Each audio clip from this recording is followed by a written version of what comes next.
Tá bem, então. Vamos lá. Boa noite a todos. É um prazer estar aqui em mais um webinário da Bijan, hoje, 25 de setembro. E eu me chamo Liana Aze, sou a atual editora-chefe. E hoje é um tema muito especial, que é a anestesia regional em cirurgia cardíaca pediátrica, o que os estudos mostram sobre o ESP-Block. Eu vou apresentar a nossa moderadora, doutora Vanessa, e ela apresenta a nossa palestrante de hoje, conduzirá o webinário. A doutora Vanessa é professora da Universidade Estadual de Campinas, da Unicamp, tem mestrado e doutorado em farmacologia pela Faculdade de Ciências Médicas em Unicamp e atualmente ela é professora livre-docente do Departamento de Anestesiologia da Unicamp, né? E é uma editora associada da Bijan, dos braços direitos aí, trabalha bastante conosco, eu dou muito trabalho a ela. Então, eu queria agradecer imensamente a oportunidade de estarmos aqui hoje discutindo esse tema tão relevante. Passo a palavra para a doutora Vanessa e vamos seguindo. Muito obrigada, professora Eliana. Sempre um prazer estar aqui contribuindo, claro, para a Abidjan e para a ciência, do nosso país. Ah, Aqui trazendo um tema de extrema relevância e bem controverso, porque o ESP-Block todos fazem, é um bloqueio teoricamente simples de execução, porém com aquele mecanismo de ação que ainda não está totalmente evidenciado e elucidado, mas o que sabemos é que ele resolve a grande maioria dos problemas em relação à analgesia em vários tipos de cirurgia, principalmente aqui no caso as cirurgias cardíacas. E eu tenho a honra então de apresentar a doutora Verônica Pustrello Damião, ah, que vai aí abrilhantar com a aula desse webinário. Foi o tema do mestrado em Ciências da Cirurgia, da Verônica, na Universidade Estadual de Campinas. Verônica é anestesiologista, TSA, também instrutora do CET, do CET da PUC Campinas, e brilha aqui nos palcos, digamos, campineiros, palcos cirúrgicos campineiros. Então, Verônica, o palco é seu agora. Obrigada, professora. Obrigada pela apresentação. Boa noite a todos. Bom, eu agradeço a oportunidade dessa apresentação sobre o que os estudos mostram sobre o ESP, né, sobre o bloqueio do plano eretor da espinha em cirurgias cardíacas pediátricas, em especial aquelas com esternotomia. Eu não tenho nenhum conflito de interesse nessa apresentação. E essa apresentação não se restringe a esse trabalho publicado na Bijan, que a gente pode acessar pelo QR Code, quem tiver interesse da leitura na íntegra, mas se baseia em grande parte nele. É um trabalho que o título foi Eficácia do bloqueio eretor da espinha em cirurgias cardíacas pediátricas, uma revisão sistemática com meta-análise. Então, hoje a apresentação está dividida em 6 fases, começando pela importância do controle da dor na esternotomia, a analgesia na esternotomia, com foco no ESP-Block, os desafios da anestesia regional pediátrica, os resultados do nosso estudo e outros estudos que vieram a posteriori, as limitações que nós encontramos, e a gente fecha com as conclusões e abre para discussão. Então, a esternotomia é uma incisão cirúrgica de grande potencial álgico, de causa multifatorial, porque há lesões desde estruturas superficiais, como a pele, subcutâneo, mas também com estiramento do músculo causado pelos afastadores. Há necessidade de abertura da pleura, do pericárdio, que são vísceras ricamente inervadas, também com grande potencial álgico, e há provável lesão neurológica direta, ou por secção ou compressão dos afastadores também. Então, a dor ela cursa com ansiedade, mobilização do paciente, ela exacerba a resposta endócrino-metabólica e imunológica ao trauma, além de poder cronificar. E o principal pilar da analgesia, até poucos anos atrás, que também pode trazer algum prejuízo para o paciente, era o uso de opioides em altas doses. O uso de opioide ele pode cursar com sedação e depressão respiratória, prolongando o tempo de ventilação mecânica, pode causar gastroparesia com náuseas, vômitos, ilho paralítico, pode cursar com retenção urinária, prurido, dentre outras complicações. E na tentativa de equilibrar melhor essa balança em benefício do paciente, começaram a se estudar os protocolos de otimização da recuperação pós-operatória.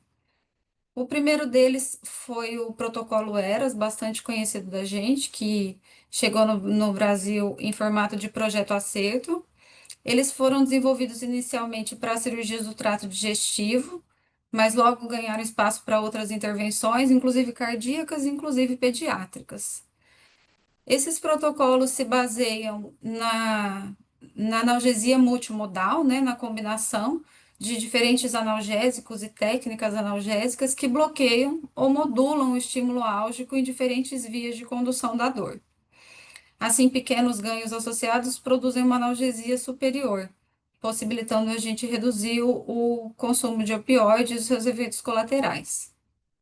Dentro da analgesia multimodal, além dos analgésicos comuns, pode-se usar anti-inflamatórios, esteroidais ou não, gabapentinoides, os antagonistas NMDA, alfa-2 agonistas, a própria lidocaína EV, mas também podemos lançar mão dos bloqueios, principalmente os bloqueios loco-regionais, que ganharam mais espaço recentemente, aí até em publicações, por causa da facilidade que a gente tem com o ultrassom no centro cirúrgico hoje em dia. E sobre esses bloqueios em cirurgia cardíaca, embora a gente saiba que a peridural ela é o padrão ouro para analgesia pós-operatória da maioria das cirurgias, em cirurgias cardíacas com circulação extracorpórea, em que o paciente vai ser anticoagulado, ela tende a ser evitada, porque uma complicação como um hematoma epidural geraria uma complicação catastrófica, né? E com isso, os bloqueios interfaciais começaram a ganhar espaço dentro da analgesia multimodal e para a cirurgia cardíaca, inicialmente para pacientes adultos. Dost e Kelava, eles estudaram os mesmos bloqueios interfaciais para a esternotomia. Primeiramente, Kelava estudou esses 4 bloqueios: o bloqueio da face pecto-intercostal, bloqueio do plano do músculo transverso do tórax, o eretor da espinha e o peitoral com serrátil. Segundo Kelava, os bloqueios que melhor cursavam que o anestésico banhava melhor a região da esternotomia seria o bloqueio da face pecto-intercostal e o bloqueio do plano eretor da espinha. 2 anos depois, Dost estudou os mesmos 4 bloqueios. E deles, ele avaliou que o bloqueio do plano eretor da espinha seria o que melhor reduziria o consumo de morfina equivalente no pós-operatório. Como o ESP já vem sendo praticado com bons resultados em adultos, nós escolhemos avaliar a eficácia dele na população pediátrica. Então, eu vou dar uma breve introdução aqui, passar rápido pelo ESP para contextualizar e depois a gente poder discutir, facilitar o entendimento, né? O ESP ele foi descrito por Forero em 2016 e ele consiste na injeção de anestésico local na face entre os músculos eretores da espinha e o processo transverso vertebral. Para cirurgia cardíaca, ele é comumente realizado na altura da quarta, quinta, sexta vértebra torácica, embora para outros procedimentos possa ser realizado em qualquer altura da coluna. Os mecanismos de ação ainda não são totalmente elucidados, mas aparentemente o anestésico ele sofre dispersão para os espaços paravertebrais e epidural, atingindo tanto os ramos dorsais quanto ventrais dos nervos espinhais, e geralmente 2 a 3 níveis acima e abaixo do local da punção. Então, em verde aqui, a gente pode ver na figura da esquerda o anestésico banhando os ramos ventrais e dorsais das raízes espinhais, e na figura direita, a área de analgesia que se estende por todo o hemitórax superior, posterior e anterior, ipsilateral ao bloqueio, né? Para o caso da esternotomia, deve ser realizado bilateralmente. Então, a gente considera que se o externo é inervado predominantemente ali pelos ramos de T2 a T6, um bloqueio realizado entre T3 e T5 cursaria com uma analgesia eficaz para a esternotomia. Do que fez o ESP ganhar espaço, assim, a prática da execução, é porque ele é um bloqueio de fácil execução, pode ser realizado com o paciente já sob anestesia ou ainda acordado, sentado, decúbito lateral, até decúbito ventral, principalmente em crianças. E com o auxílio do ultrassom, a gente vê os músculos mais superficial à pele, o trapézio, embaixo o romboide e os músculos eretores da espinha. A gente seguia pelo processo transverso das vértebras e o anestésico ele é injetado entre os músculos eretores da espinha e o processo transverso. A gente pode usar da anatomia de superfície, né, para se guiar. Então, a terceira vértebra torácica coincide aproximadamente com a espinha da escápula e a sétima vértebra com o ângulo da escápula. Então, é mais ou menos nesse intervalo que deve ser realizado o bloqueio, pensando na analgesia para a esternotomia. O ESP é um bloqueio que tem baixa incidência de complicações, porque o próprio processo transverso da vértebra funciona como uma barreira da injúria pela agulha da pleura e da medula. Então, embora seja raro, existem complicações possíveis, claro, como pneumotórax, fraqueza motora, toxicidade por anestésico local, infecção ou hematoma. O risco de hematoma ele seria bem abaixo do risco de hematoma de uma peridural, mesmo após a heparinização, e nos estudos avaliados não foi relatado nenhum caso de complicação. Não existem contraindicações absolutas à realização do bloqueio, exceto aquelas pertinentes a todos os bloqueios, como recusa do paciente ou responsável, alergia anestésico local, infecção no local da punção. E em pediatria, cuidados especiais são necessários, principalmente a respeito das doses. A gente tem que fazer o cálculo da dose tóxica, diluir o anestésico, para evitar esse tipo de complicação. E a técnica deve ser bem meticulosa, com materiais adequados, de tamanho adequado, porque o uso de agulhas impróprias poderia aumentar o risco de complicações. Ainda não há consenso nos trabalhos em relação às doses e concentração do anestésico local utilizado, mas a gente vai discutir isso um pouquinho à frente. E na figura aqui de um dos trabalhos que a gente avaliou, a realização do bloqueio em pediatria, inclusive com passagem de catéter bilateralmente para infusão de anestésico contínuo. Bom, então vamos para os resultados do nosso estudo. Nós fizemos uma revisão sistemática com meta-análise, baseada na PICOT, onde o paciente seriam pacientes pediátricos submetidos à cirurgia cardíaca com esternotomia, a intervenção, o bloqueio do plano eretor da espinha e o controle e ausência de bloqueio. Nenhum bloqueio seria realizado. Nós avaliaríamos todos os desfechos possíveis e o tempo de segmento indeterminado. Nós seguimos os preceitos da Cochrane e o protocolo Prisma e fizemos também o registro do estudo na plataforma Próspero. Na estratégia de busca descrita no artigo, nós encontramos 384 resultados, sendo que 24 foram excluídos por duplicata e 353 excluídos na leitura do título e resumo. 7 artigos foram lidos na íntegra. Um deles foi excluído pela ausência de grupo controle, que foi justamente o estudo da figura do slide anterior, porque ele realizava o bloqueio do plano eretor da espinha nos dois grupos. A intervenção era o bloqueio do plano eretor da espinha e o controle, eles passavam catéter. Então, ambos os grupos recebiam bloqueio. E o outro estudo foi excluído por ser a mesma população. Provavelmente era um protocolo de um dos estudos que saiu depois. Então, nós revisamos 5 estudos na íntegra. Desses 5 estudos, 3 eram ensaios clínicos randomizados e 2 estudos de coorte, um prospectivo e um retrospectivo, que englobavam 328 participantes, todos estudos recentes de diferentes países.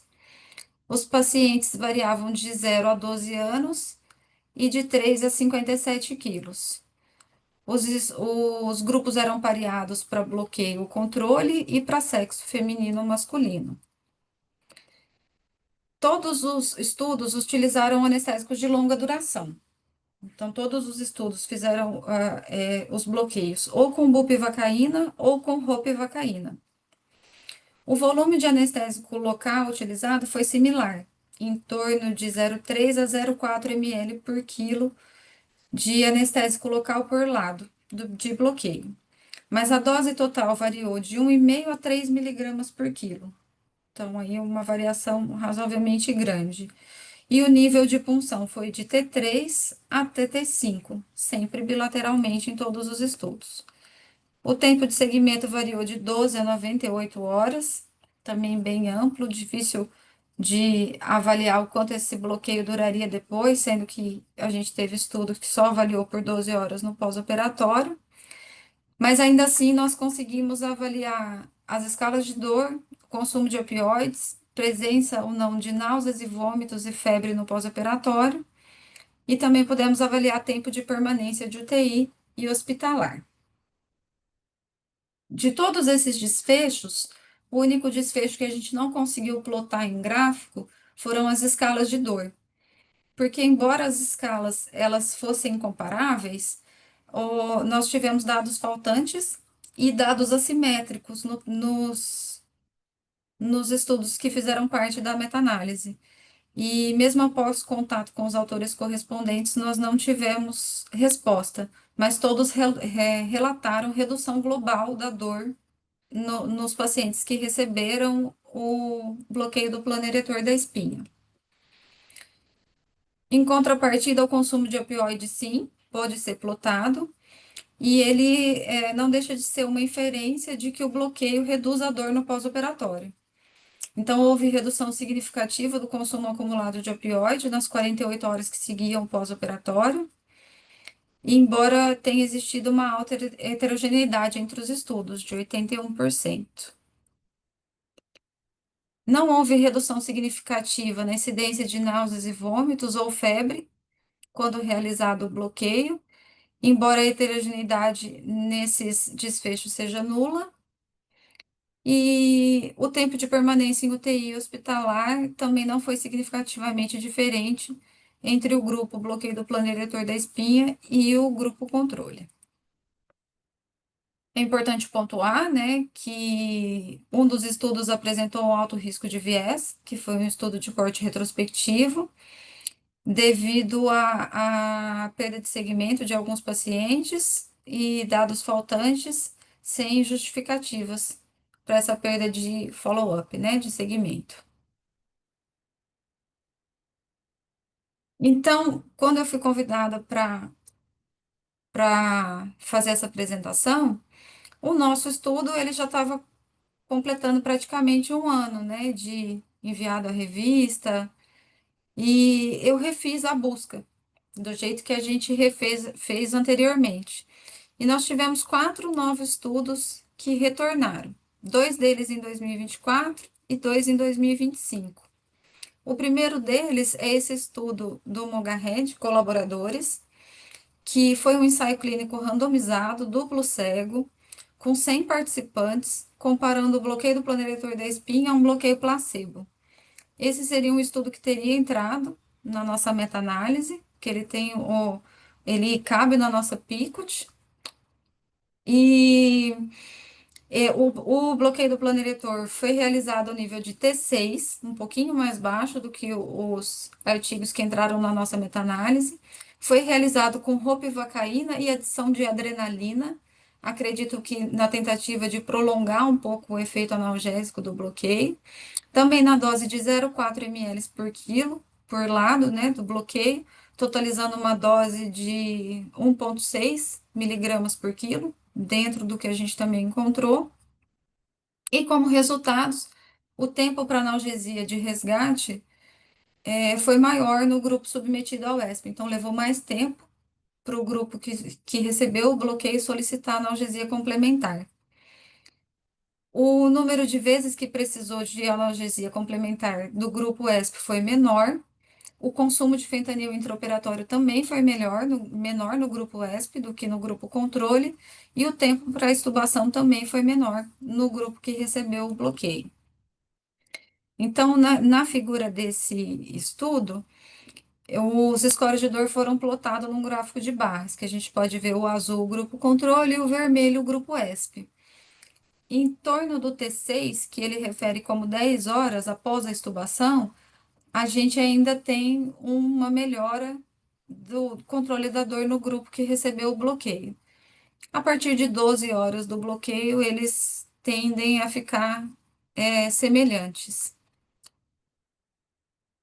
Depois disso, ainda em 2024, nós tivemos mais uma meta-análise publicada sobre o tempo, o estudo do Lombardi e colaboradores.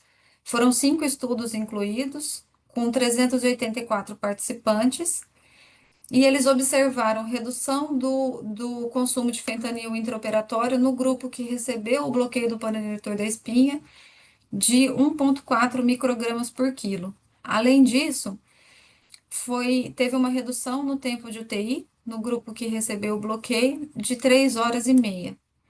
Não houve diferença em relação ao consumo de opioide, ao tempo para analgesia de resgate, aos scores de dor, ao tempo do tempo para estubação e o tempo de internação. Já em 2025, nós tivemos outros trabalhos, mais um ensaio clínico randomizado, o estudo do Macur e colaboradores foi um ensaio clínico com 60 participantes divididos em 3 grupos. Um grupo que recebeu o ESP, um grupo controle e um grupo que recebeu o bloqueio do plano transverso do tórax, que já é um bloqueio realizado na parede anterior do tórax.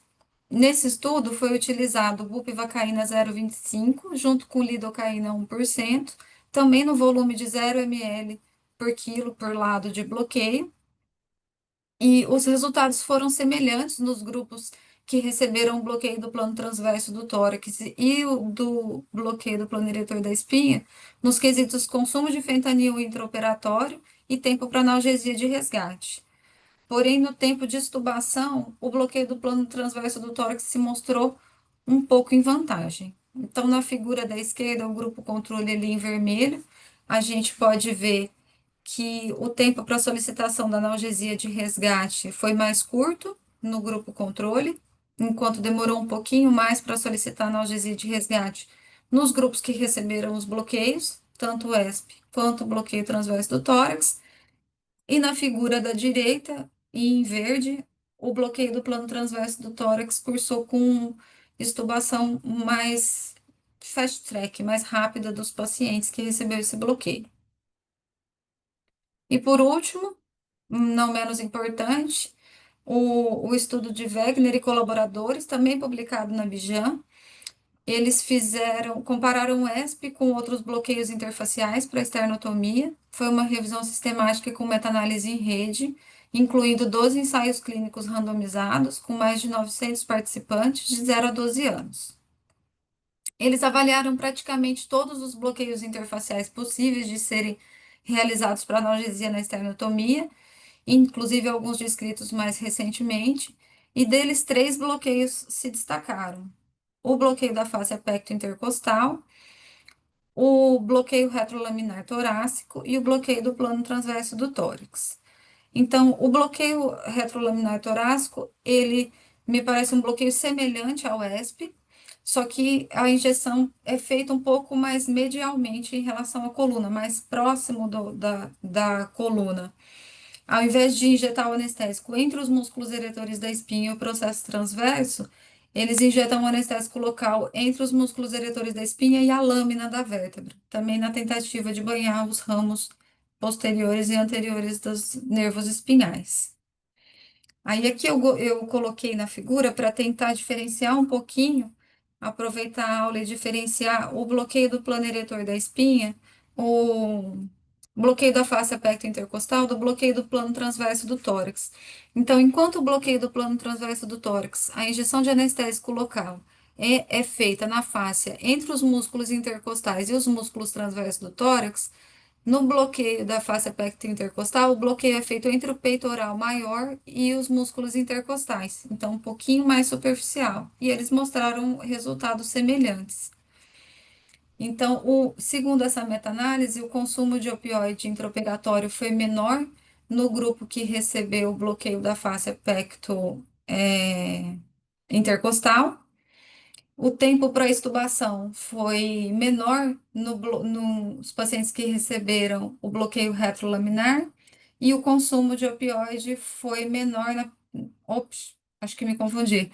O consumo de opioide foi menor nos pacientes que receberam o bloqueio da face aperta intercostal, mais próximo do transverso do tórax. Os scores de dor foram menores nos que receberam bloqueio do plano transverso do tórax, mais parecido com o da face aperta intercostal.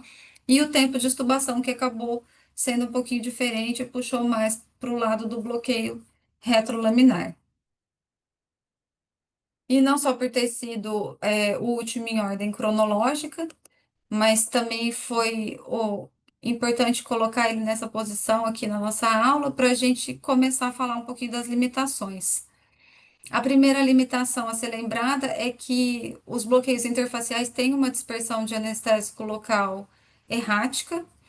Então, nessa figura, a gente pode ver a inervação da parede torácica lá. Muitas vezes a gente pode fazer um bloqueio do plano eretor da espinha e ele não banhar os ramos dorsais e ventrais das raízes, banhar apenas os ramos dorsais, enquanto que os bloqueios paraesternais, a gente tem aqui uma analgesia mais próxima da inervação do externo, mas é importante fazer um contraponto, que no geral essas cirurgias também cursam com passagem de dreno torácico e que os bloqueios que são realizados aqui paralelos ao externo não vão cursar com analgesia do dreno, né? Além disso, o nível de evidência acabou sendo um pouco limitado pela heterogeneidade entre os estudos, pela ampla variabilidade de faixa etária e de patologias incluídas. Muitas vezes as patologias ou a classificação de asa dos pacientes não foi descrita nos estudos. Então, alguns estudos só incluíram pacientes em cirurgia que foram submetidos a cirurgias menores, como CIA, CIV. Outros estudos incluíam cirurgias de grande porte, Glenn, Fontan, em que a extubação precoce, a extubação fast track seria mais importante, porque a gente quer que o paciente ventile sob pressão negativa para ter um retorno venoso melhor. Então, fica um pouco heterogêneo, né, os grupos dos estudos. Também foi um pouco impreciso devido ao tamanho amostral, por ser cirurgias realizadas apenas em centros terciários ou amostras grandes, requerem um tempo de estudo, né, mais prolongado para conseguir. Ainda não existem protocolos para o bloqueio, e talvez seja onde a gente possa atuar melhor, estudar e avaliar melhor e uniformizar o quanto a gente usa de dose, de concentração, de volume dos anestésicos. Nenhum dos estudos fez uso de adjuvantes. Não, perdão, um estudo fez uso da adrenalina, né? Um dos estudos recentes. E o nível de punção também não foi comum entre todos os estudos, embora não variasse muito. Existe ainda a possibilidade de utilizar catéter para tentar prolongar essa analgesia, e nos pacientes maiores, se fosse possível, utilizar os anestésicos locais lipossomais, que eu não sei se a gente tem disponível no Brasil em algum serviço já. Além dos dados faltantes dos estudos, né, que acabaram limitando um pouquinho também. Então, como conclusões, ainda que não se tenha definido qual dos bloqueios interfaciais é melhor, assim, ainda que a gente não bata o martelo que o ESP seja melhor que os outros, a gente sabe que ele cursa com um conforto analgésico nas primeiras horas após a extubação, principalmente a extubação mais rápida, né, fast track, com redução do consumo de opioide e seus efeitos colaterais. Ele cursa com estabilidade hemodinâmica e baixa incidência de efeitos colaterais, já que não foi relatado em nenhum dos estudos. Há a possibilidade de abreviação no tempo de ventilação controlada e hospitalização desses pacientes. E os estudos não avaliaram a agitação de despertar, alteração cognitiva após o despertar, não avaliaram por tempo suficiente para ver se existe interferência na presença ou não de dor crônica, nem custos ou outros desfechos aí que a gente possa vir estudar no futuro. Então, eu gostaria de agradecer pelo convite da Bijan e parabenizar a Bijan pelos webinars, pelo podcast, e estou muito contente de ter participado aqui um pouquinho. Quer que eu deixe, professora? Eu acho que pode deixar, né, na primeira página, né? Muito bem. Assim, parabéns, Verônica, assim, por toda a apresentação.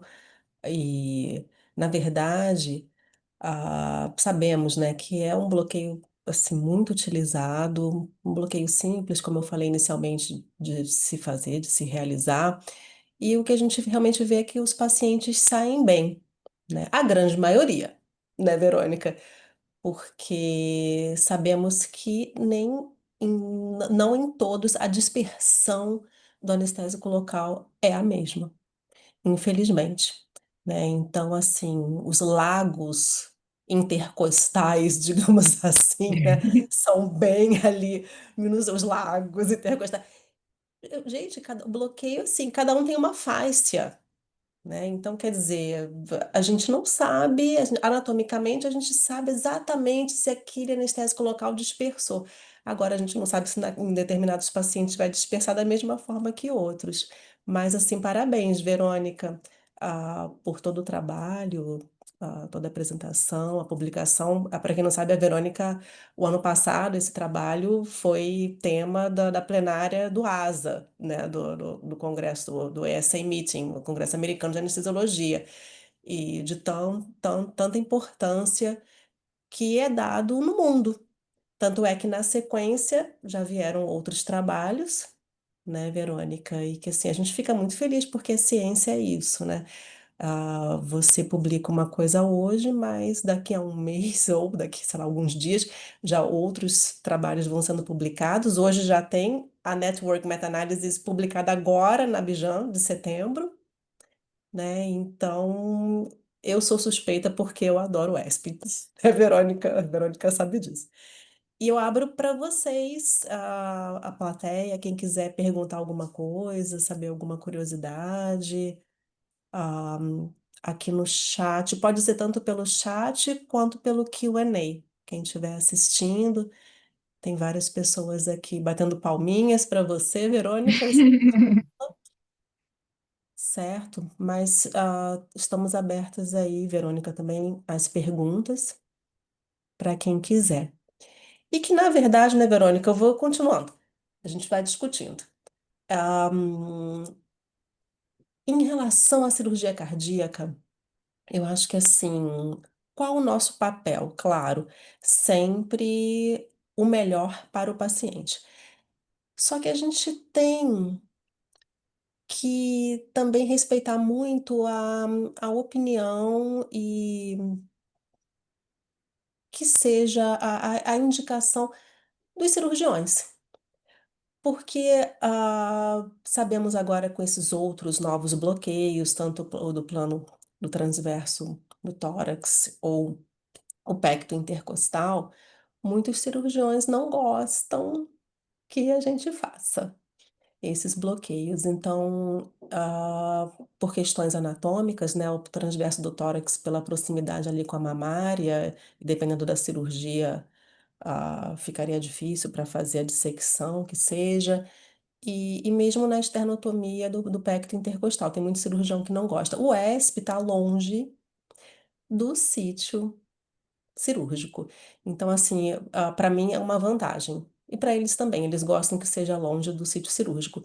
E a grande maioria dos pacientes, que sejam ou pediátricos e até adultos também, eles não queixam tanto da dor da esternotomia, eles queixam mais da dor do dreno de tórax.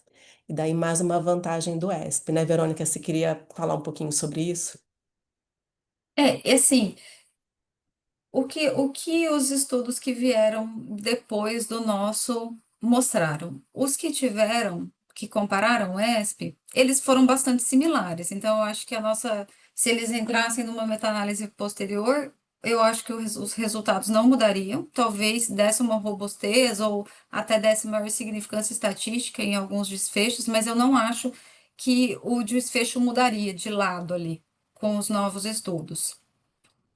E a grande questão é que eu acho, assim, me parece que quando o ESP ele perde um pouquinho, é quando ele não pega bem os ramos ventrais.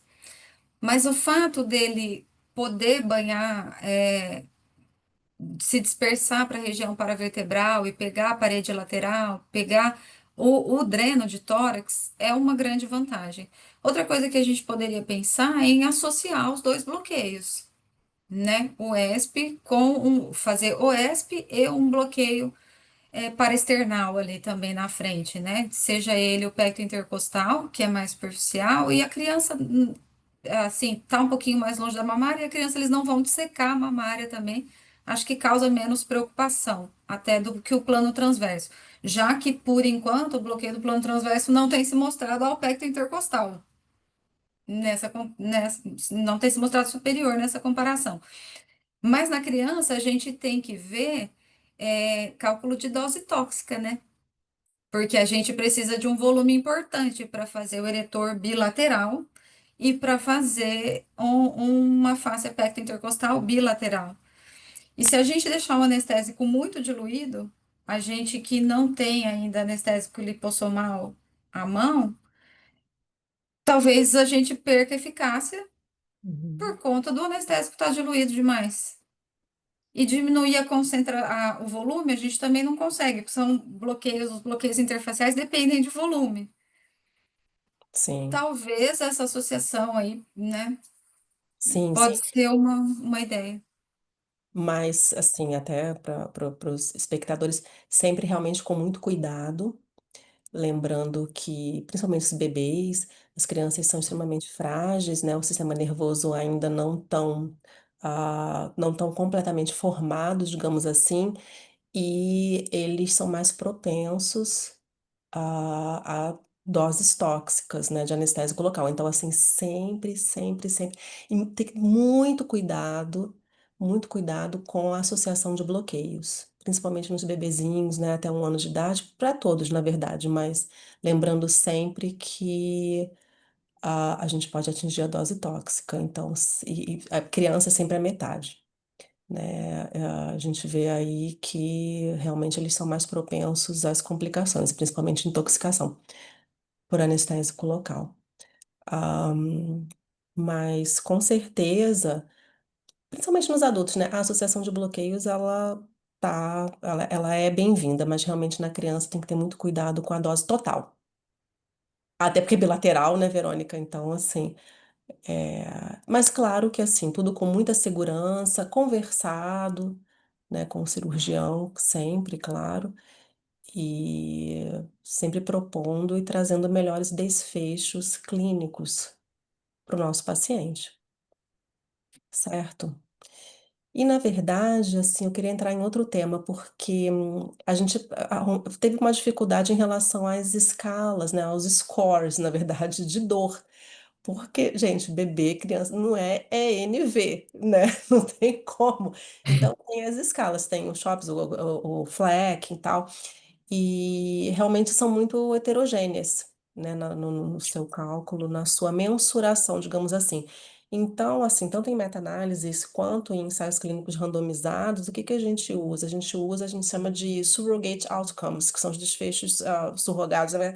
Porque o que que a gente vai testar? É o consumo total de opioide, tanto no intraoperatório quanto no pós-operatório. Então, indiretamente e mais consistentemente, a gente consegue mensurar a dor indiretamente daquela criança, daquele paciente, daquele participante da pesquisa. Então, até por ser também um desfecho numérico, digamos assim, a gente consegue exatamente mensurar e quantificar a dor daquele paciente sem utilizar, na verdade, as escalas de dor, que também são bem subjetivas, né? Uhum. A gente viu realmente teve a heterogeneidade das escalas, não podemos trabalhar com isso, porém elas são subjetivas também. E na criança mais ainda, né, Verônica? Você quer? Porque as escalas de dor, principalmente em criança, elas acabam avaliando fatores como expressão facial, postura, movimento das pernas, né? O choro, se é consolável, se não é consolável. Ainda assim, a gente conseguiria não igualar, né? Porque elas são diferentes, mas padronizar elas se a gente tivesse os dados em todos os estudos. o que não foi possível na nossa meta-análise. Mas algo que fala a favor também, que outros estudos avaliaram depois, foi o tempo para o paciente requerer a primeira analgesia de resgate. Então, quando a gente pensa em pacientes que vão ser estubados o mais precoce possível, principalmente aqueles que o cirurgião quer que a gente estube precocemente, porque tem ventrículo único, que precisa ventilar espontâneo mesmo, então esses vão ter um benefício um pouco maior com o ESP, mesmo que a gente não use catéter, mesmo que a gente não seja invasivo, porque o tempo de efeito do anestésico local, enquanto o paciente já foi estubado, acaba sendo maior. Em cirurgias complexas, que o paciente vai ficar muito tempo entubado no pós-operatório, talvez realmente o benefício acaba se perdendo ali dentro do intraoperatório, né?